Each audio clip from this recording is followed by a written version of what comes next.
Assalamualaikum warahmatullahi wabarakatuh. Halo teman-teman. Beberapa waktu yang lalu ketika saya membuat video terkait mengapa Alfiah Ibnu Malik itu begitu fenomenal, ibu saya mengomentari hal yang menarik terkait Alfiah, sebuah kisah tentang keajaiban Alfiah. Seperti apa selengkapnya di belakang saya ada ibu saya. Langsung saya wawancarai, nanti teman-teman simak videonya. Sing niku Alfiah, keajaiban Alfiah sing teng bis pripun? Itu dulu waktu di pondok pesantren Mambul Huda, saya punya kakak kelas. Waktu itu dia itu bepergian dan memang dia itu sudah di Alfiah awal waktu itu. Terus dia bepergian dan sendirian. Padahal waktu itu kalau anak perempuan tuh bepergian sendirian itu sesuatu hal yang betapa sangat berani anak itu. Soalnya waktu itu kalau naik bis kok sendirian, apalagi cewek, itu perkiraan orang itu sangat rawan sekali lah. Kakak kelas saya itu ya mungkin keadaan atau mungkin bagaimana, ternyata dia itu memang bepergian tuh sendirian dan jauh. Waktu itu mungkin perginya apa ke Blitar apa ke Malang kayak gitu. Terus berangkatnya dia itu dari pesantren, dan di pesantren Mambul Huda kan deket dengan jalan raya itu. Jadi dia itu perginya dari Blowong. Terus di perjalanan itu ya wes kayak gitu. Sesuatu hal yang dia itu nekat lah. Akhirnya di perjalanan itu dia, namanya santri kan di pondok pesantren tuh apa ya, sibuk, tidak ada waktu istirahat. Yes, pokoknya sedikit lah, harus pinter-pinternya memanfaatkan waktu. Dari pagi ngaji, siang diniyah, kemudian sore ya agak siangnya lagi takror, kemudian kegiatannya itu nonstop. Nah, akhirnya dia itu di perjalanan itu tertidur. Nah, dia itu tertidur dan memang katanya kalau kitab Alfiah itu benar-benar di apa ya, kajinya itu sungguh-sungguh, itu biasanya memang ngelabeti dan memberi barokah. Saya rasa itu demikian. Karena memang Mbak ini, kakak kelas saya ini, orangnya itu rajin dan dimana-mana itu selalu bawa Nadhum Alfiah itu. Soalnya kan dia merasa terpanggil untuk menghafalkan yang Nadhum 1000 itu. Jadi kemana-mana dia itu bertekad untuk kalau ada waktu longgar menghafal, kalau ada waktu longgar menghafal kayak gitu. Jadi di mana-mana itu bepergian kemana-mana membawa Nadhum Alfiah yang kan kecil tuh, sebesar tangan lah. Kemudian dia itu pergi naik bis itu tertidur, dan biasa kan, makanya zaman itu banyak orang yang berkata kalau anak cewek bepergian naik bis sendirian itu sangat hal yang dia tuh berarti pemberani. Soalnya kayak gitu, waktu dia tertidur itu ada orang yang memanfaatkan suasana. Mungkin naik dari mana, dia itu memang sudah niatan gak baik, mungkin sepertinya itu copet. Soalnya waktu dia tertidur itu, temanku itu, kakak kelas itu tertidur, ada orang yang menggerayangi tasnya. Kemudian memang dia itu tertidur sing nganu cewek ini tadi, jadi ya dia nggak merasa.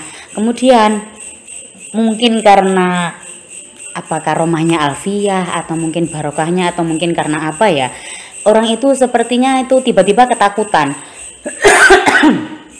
Waktu meraba-raba tas itu seperti ada sebuah lembaran agak tebal, itu dikiranya itu dompet, tapi ternyata dia nggak jadi ngambil, dan ya udah tiba-tiba dia ketakutan sendiri kayak gitu.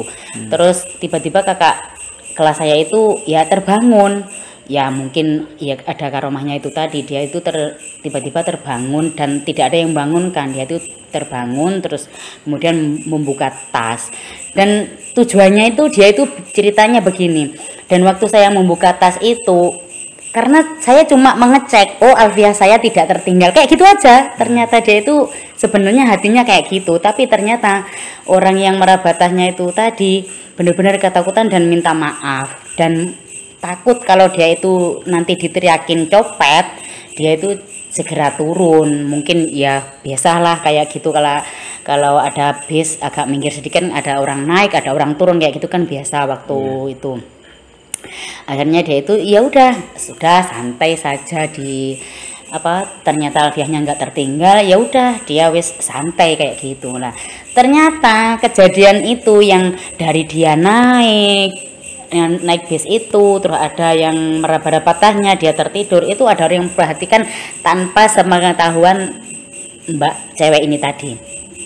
Dan tiba-tiba orang itu mendekat, dan anehnya orang itu seperti tahu sama si cewek ini, sama kakak kelas saya ini, kalau dia itu sudah mengaji di Alfiah. Sebenarnya kan di dalam tasnya itu tadi tidak dikeluarkan, cuma dia mengecek, dibuka itu ternyata nadomnya itu tidak tertinggal kayak gitu. Dan orang itu mendekat, Mbak santri ya katanya kayak gitu. Padahal Mbak ini ya nggak ingin lah memperlihatkan kalau saya santri. Kan biasanya kalau santri kan sasaran empuk untuk orang-orang yang kurang baik niatnya toh. Jadi dia itu ya layaknya orang yang seorang pelajar kayak gitu, bukan melihatkan dia kalau santri itu gak niat diperlihatkan. Dan orang ini bertanya, Mbak santri ya, Mbak mondok di mana? Dan pertanyaan itu mencecar itu seolah-olah dia itu benar-benar tahu kalau si cewek ini adalah santri dan sudah mengaji sampai kitab Alfiah. Enggak, saya enggak mengaji, saya enggak di pondok, saya kayak gitu-gitulah. Ya di samping dia memang enggak ingin memperlihatkan juga karena dia juga takut itu ada rawan yang dijahatin orang. Akhirnya karena orang ini seolah-olah tahu, akhirnya dia mengaku, ya kalau saya memang santri. Memangnya kenapa? Itu sudah saya lihat dari tadi, Mbak. Saya makanya ada orang meraba-raba tas Mbak tadi waktu Mbak tertidur, itu saya diam saja. Karena apa? Saya tahu pasti akan ada keajaiban yang akan terjadi di sini. Saya, katanya orang itu, yakin seperti itu. Kenapa Bapak tidak bangunkan saya kalau Bapak tahu kalau ada orang yang meraba-raba tas saya? Mungkin enggak, saya memang ini pasti akan ada keajaiban. Dan ternyata memang saya menyaksikan diri, ternyata waktu Mbak tertidur, orang itu yang niat jahat, yang mau nyopet, ternyata dengan sendirinya tidak berani. Karena apa? Mbak kan dimana-mana membawa kitab Alfiah itu, walaupun nadomnya itu kan sudah mengandung sebuah karomah, sebuah keistimewaan, sebuah barokah yang terkandung di dalam nadom Alfiah itu. Karena mu'alifnya, pengarangnya itu sangat orang yang alim. Pokoknya pasti ada keistimewaan lah di situ. Kata orang itu meyakinkan seperti itu. Jadi saya diam saja, pasti akan ada keajaiban. Dan ternyata ya saya menyaksikan sendiri bahwa ternyata Mbak kan sudah ngaji kitab Alfiah. Mbak santri, dan Mbak ternyata di mana-mana Mbak kitab Alfiah itu sangat, katanya orang itu, katanya si bapak tadi ya, bapak tapi masih muda kayak gitu katanya Mbak itu. Seandainya saya kenal, saya mau jadi cowoknya katanya Mbak ini tadi. Oh dasar kamu. Akhirnya itu kan habis bepergian itu kan beberapa hari itu perginya. Terus nyampe di pondok kan cerita sama teman-temannya. Dia cerita kalau orangnya itu kalau saya kenal, saya deket, mau saya jadi cowoknya, jadi ceweknya. Ini semua teman-teman di pondok semua kayak gitu. Dasar kamu kayak gitu-gitu di nih teman-temannya, di olah-olah sama teman-temannya. Tapi ya itulah yang bisa diambil kesimpulan, ternyata kitab Alfiah itu walaupun cuma di bawah itu sudah membawa efek yang sangat besar. Ternyata Mbak ini tidak jadi dicopet. Bayangkan seandainya ini seorang cewek bepergian sendirian, uangnya habis diambil copet, nanti bayarnya pakai apa? Itu kan sangat sangat mungkin terjadi. Tapi ternyata karena dia itu membawa Alfiah itu tadi, ternyata ya Allah, ternyata ada mukjizat, ada barokah dan karomah yang terkandung di dalamnya itu sangat sangat istimewa. Itu cerita dari teman aku, kakak kelas aku yang waktu di pondok kurang lebih sudah berapa tahun ya, mungkin ada 25 tahun lebih lah sampai tahun yang lalu. 25 tahun yang lalu sampai sekarang mungkin sudah berjalannya kayak gitu. Dan sampai sekarang itu semenjak dia cerita itu, kemudian 1 tahun apa 2 tahun kemudian boyong, sampai sekarang saya belum pernah ketemu lagi sama Mbak itu. Berarti kira-kira waktu itu niku umurnya berapa, pinten?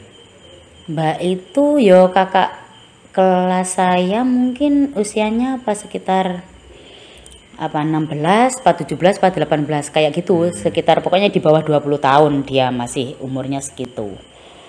Dan waktu itu saya masih berumur sekitar 13 tahunan saya waktu diceritai itu. Berarti berkat barokah Alfiah, membawa kitab Alfiah, selamat dari copet. Ya itu saya sangat yakin dan sangat percaya, dan juga diperkuat oleh si bapak tadi yang berkata ya saya menyaksikan semuanya itu, dan saya memang membiarkan pasti akan ada keajaiban yang terjadi, dan saya diyakinkan dengan cerita itu. Dan saya juga memang mengalami sendiri bahwa ngaji kitab Alfiah itu sangat besar karomahnya dan barokahnya. Itu saya sering mengalami waktu kakak kelas saya itu sudah boyong, kemudian kan saya lanjut, itu saya sampai nyampe ngaji di Alfiah itu saya mengalami sendiri juga. Nah, apa yang terjadi, Bu?